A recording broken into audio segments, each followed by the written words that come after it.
Good evening, sir. Today we're gonna explain the Admiralty List of Radio Signals or ALRS, ITU publication and International Code of Signals. First is ALRS.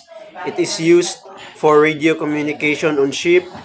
It contains important details like frequencies, coast, stations, and distress signals.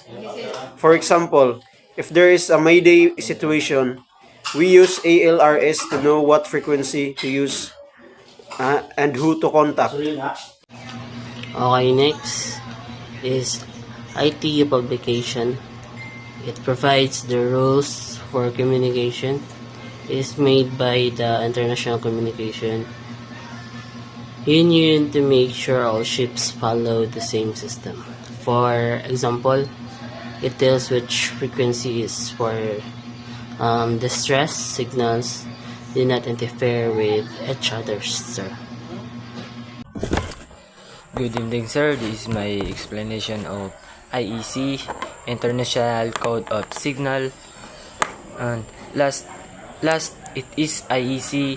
It is used for communication using flags and codes. It is useful when ships have different language.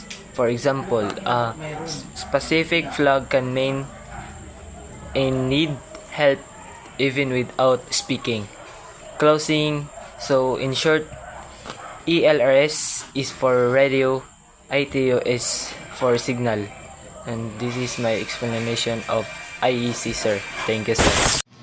So in short, ALRS is for radio and ITU is for rules and ICS is for signals. That's all, sir. Thank you.